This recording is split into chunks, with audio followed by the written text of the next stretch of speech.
Sveiki, pristatome jums dulkių siurblį robotą Nito Botvac Connected. Taigi ir gamintojas ant roboto dėžės rašo, kad tai yra pats protingiausias ir pats galingiausias dulkių siurblys. Kągi įsitikinsime, ir dar šis siurblys yra unikalus tuo, kad jį galima tiesiog valdyti per aplikaciją, atsisiuntus aplikaciją galima su mobiliu telefonu naudoti kaip distancinį valdymą ir taip valdyti robotą. Tas yra labai unikalus dalykas, nes galima valdyti robotą iš bet kurios pasaulio šalies.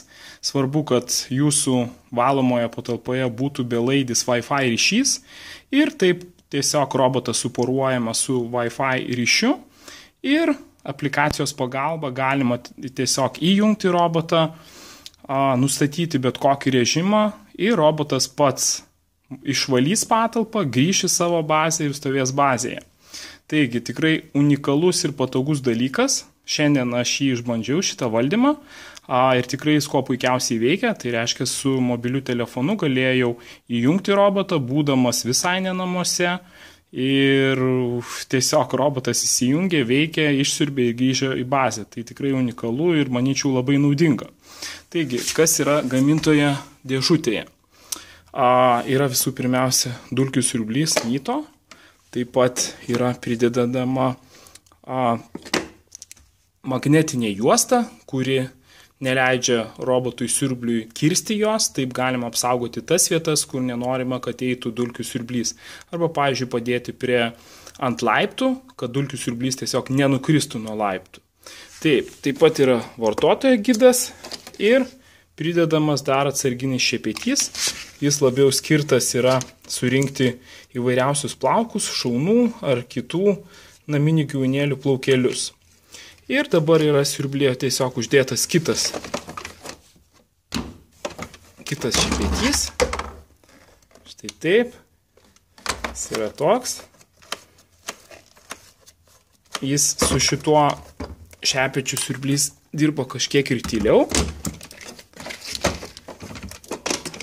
O su šituo šepečiu tiesiog dirbama garsiau, bet surenkama daugiau plaukų. Taip, ir taipogi yra pridedama bazė, kur dulkių siurblys pats pasikrauna ir grįžta į šią bazę. Taigi, dabar įjunkime meniu ir pažiūrėkime, ką šis dulkių siurblys Nito sugeba. Valdymas labai paprastas.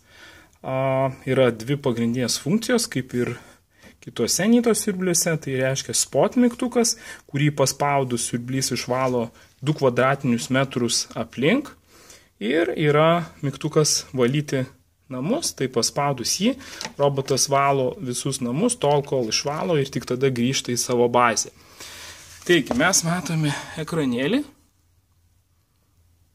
Nelabai gal aiškiai matosi, bet bandysime pasižiūrėti. Taigi, aš spaudžiu mygtuką meniu ir galim pažiūrėti, ką rodo meniu. Bet matau, kad labai neaiškiai perteikiamas vaizdas. Taigi, nežinau, ar tiksliai matosi, bet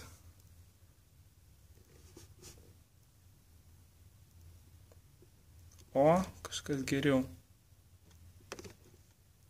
Taigi visų pirmiausia, aš matau cleaning funkciją.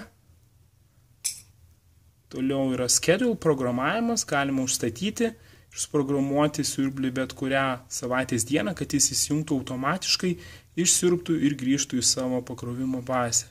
Taip pat yra settings mygtukas, galime eiti, pasižiūrėti, kas čia. Taip, tai yra kalbos parinkimas. Lietuvių kalbos nėra. Yra Wi-Fi galimybė įjungti. Šiuo metu Wi-Fi yra įjungtas. Taip, aš dabar grįžtu. Taip pat yra preferences pasirinkimas. Tai įvairūs nustatymai, laiko režimos nustatymas, LED apšvietimas, mygtukų garsai. Taip, yra shutdown robot, uždarimas roboto. Kopijuoti failus.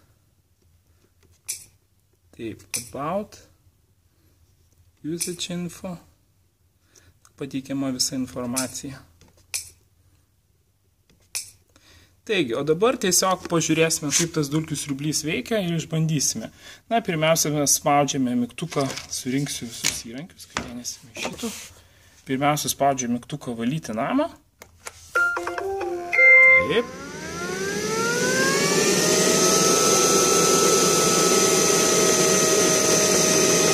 Neaiškiai man tiesiog rodo, bet rodo namuką ir rodo, kad dabar dulkių siurblys pradės valymo procesą.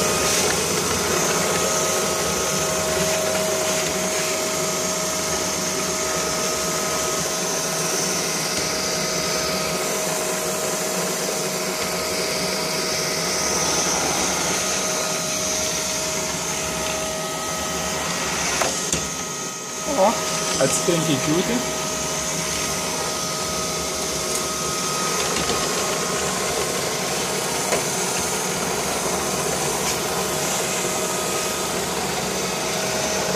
Na, jis pašoka. Taip.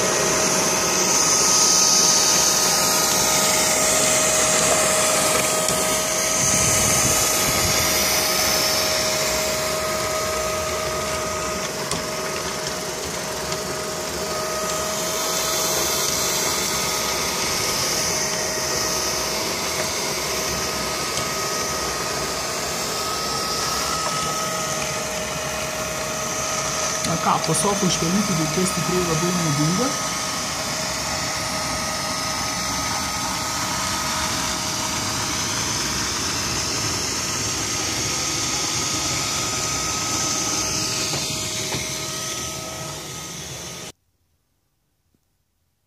Taigi, dabar bandysime įjungti kitą funkciją. Tai funkcija spot, kuomet paspaudus robotas išvalys 2 kvadratinius metrus aplink. Taigi, aš spaudžiu mygtuką spot. Taip, siurblys sugeneruoja, tai yra spot funkcija. Šis siurblys turi turbo ir eko funkciją. Turbo funkcija dirbo žymiai garsiau ir žymiai smarkiau siurbė, o eko siurbė kažkiek silpniau ir dirbo siurblys tyliau.